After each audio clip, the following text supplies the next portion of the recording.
ইসলামী ছাত্র শিবির বাংলাদেশে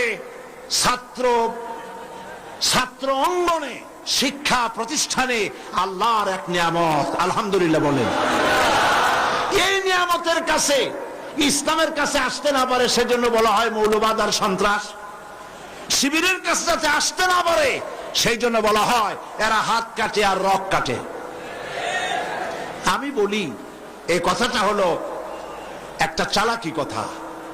হাত কাটা গলা কাটা এইটা সহজ না পেটের মধ্যে ছুরি মারা বা গুলি করে মারা সহজ? কোনটা সহজ? তো হাত কাটা আর গলা কাটা গুলি বলে কেন? হাত কাটতে কাটা কত বড় মুসিবত, তারে 4-5 জনের ঠাইসে ধরা লাগবে। তাছাড়া কেউ কি বলবে যে আসছেন যখন আপনি হাতটা কাটিয়ে দিয়ে যান, এরকম বলবে কেউ? 4-5 জনের ঠাইসা ধরবে, মুখের মধ্যে গামছা ভরবে, তারপরে হাত কাটবে বা রক কাটবে, পায়ের রক, হাতের রক, এভাবে কাটবে। এত ঝুঁকি নিতে যাবে কেন? ছুরিটা, যে ছুরিটা দিয়ে হাতটা কাটবে ওই ছুরিটা পেটের মধ্যে মুখের মধ্যে ঢুকাই দিলেই তো সারলো। এটা বলে কেন? এই সহজ কাজটা করে না, রক কাটে গলা কাটে কেন বলে? এই কথাটা বলে প্যানিক সৃষ্টি করতে চায়।